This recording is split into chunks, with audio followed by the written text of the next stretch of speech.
The Consumer Confidence Index improved in the first quarter of the year, but for how long?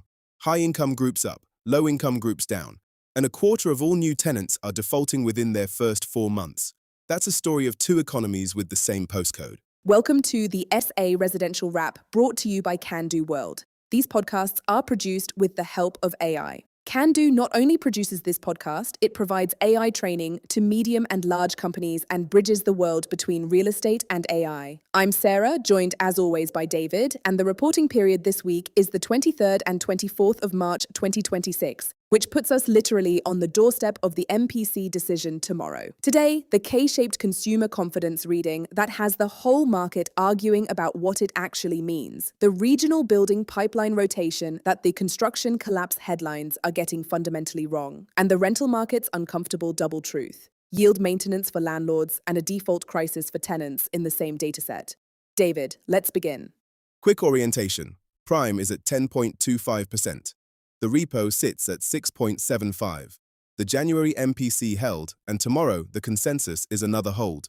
The oil shock from the Middle East conflict, which began on the 28th of February, has put an effective ceiling on any near-term rate relief. Brent crude up more than 40% since the end of February, the rand under pressure at around 17 rand 18 to the dollar, and the 10-year government bond yield back above 9%, which tells you the market is pricing risk back in. The pre-shock consensus of 50 to 75 basis points of further cuts this year has not formally been abandoned, but treating it as the working base case would be a mistake until we see what the SARB's inflation assessment looks like post-shock.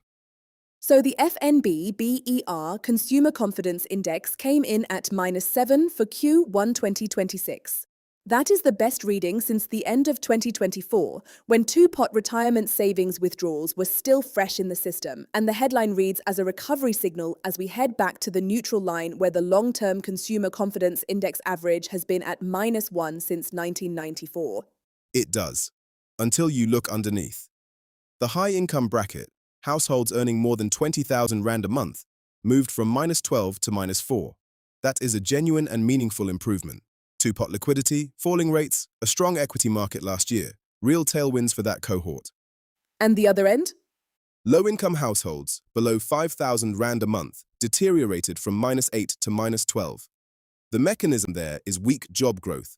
Only 44,000 jobs created in Q4 2025, which is 0.1% real year-on-year, and the 2026 budget-cutting social grants, approximately 35,000 grants cancelled, around 8,600 adjusted, removing more than 200 million rand from the most financially exposed households in the country.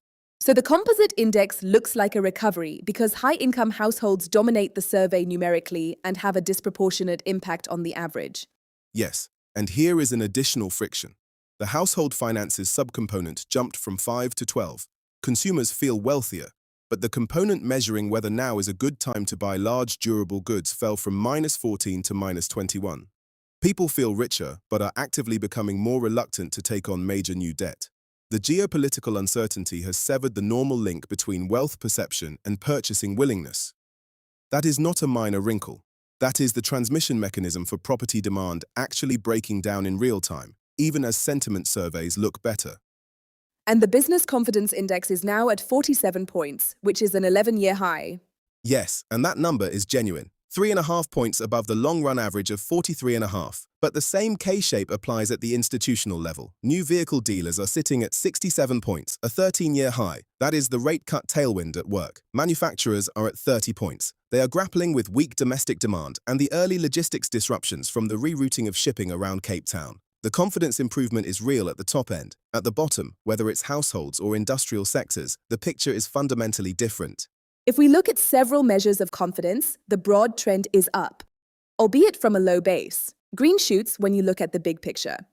Yes, driven rate cuts, stronger rand and removal from the grey list which led to an improvement in South Africa's credit ratings. All true, but that has all changed with the oil shock. And we must remember that it's more than the price of oil. Some 30% of the world's fertilizer comes through the Straits of Hormuz. Global food production could also be at risk. The situation is very uncertain. We don't know how both a global energy and food crisis might play out and what the lasting impacts will be on both the global economy and how it will reshape global geopolitics.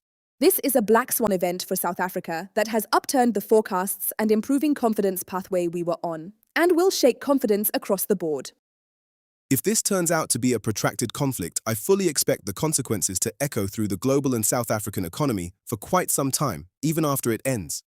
So let's move into the rental market, because this is where the K-shaped dynamic produces its sharpest empirical tension. We call it a K-shaped because some aspects are up and some are down. The signals are mixed, and we will unpack them, read them for you. PayProps Q for 2025 data shows national rental growth at 4.3% year-on-year, December 2025. Average national rent at 9,462 rand, and TPN forecasts escalations of 4.5 to 5.5% for 2026.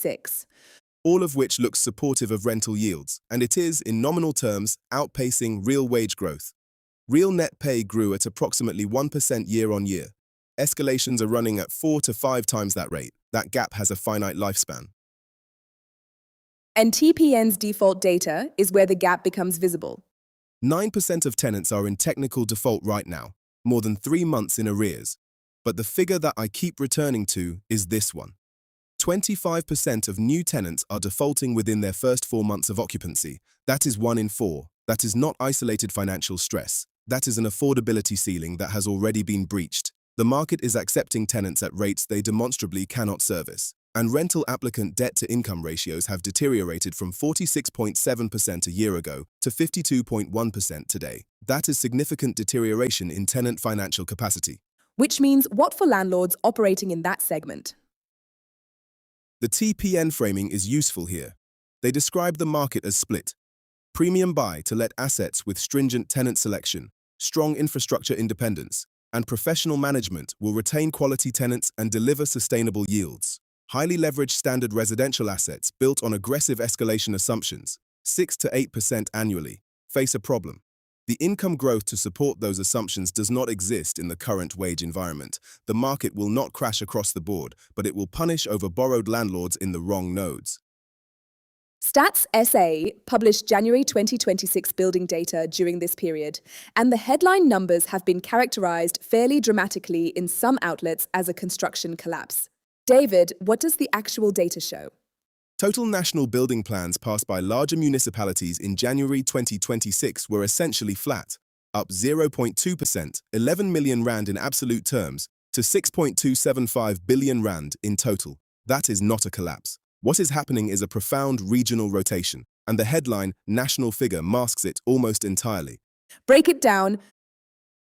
Gauteng up 22.1% year-on-year, Eastern Cape up 128.9%. Low base effect, meaningful surge. Western Cape down 18.5%, KwaZulu-Natal down 26.4%. And here is the mechanism. Yield compression in the Western Cape has become so severe that institutional developers are re-entering Gauteng, specifically Gautrain-adjacent nodes, despite the higher operational and municipal risk.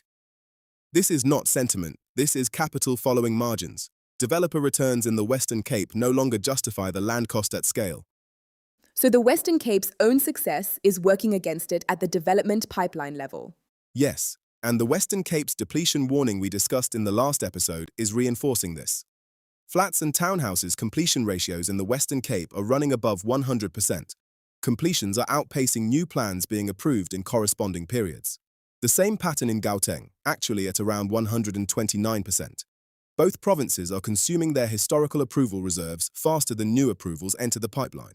What is the open question there? Whether Gauteng's bulk water and wastewater infrastructure can physically support the surge in planned developments. The financial return case for Gauteng re-entry is solid. The operational case depends entirely on whether municipalities can actually service new developments at scale. I want to end on the confidence data, because there is something uncomfortable about how it is being read in the market. The Business Confidence Index is at an 11-year high. The Consumer Confidence Index has improved for 2 consecutive quarters from its load-shedding era lows. The building sector confidence is exactly at its long-run average. Multiple agency reports are calling this a market surge, and all of that framing is technically defensible. But David, the fieldwork to produce the Business Confidence Index closed before the oil shock hit. The work to prepare the consumer confidence numbers closed on the 28th of February, the exact day the conflict escalated. We are reading pre-shock confidence data and projecting it onto a post-shock world. The first empirically valid post-shock consumer confidence reading will not arrive until the Q2 2026 CCI, which is estimated for June. That is a full quarter of market decisions being made on stale sentiment data. And the data underneath that sentiment? The confidence readings are real, but they describe a direction of travel from a deeply depressed base, not a market that has healed. The sentiment recovery is a necessary precondition for an activity recovery. It is not yet that recovery itself. At what point does the oil shock's inflation impact fully price itself into those confidence surveys? And when that repricing happens, does it reverse the improvement, or does the domestic structural momentum hold? Tomorrow is the MPC. The consensus is a hold, and the oil shock context gives the SARB every reason to maintain that conservative posture. When we record again, we will have the outcome, and we will know whether the rate cut story for 2026 is merely delayed or is beginning to unwind. The data this week tells two true and contradictory things simultaneously. And our job, as always, is not to pick the convenient one. Thanks for listening, and please like and subscribe.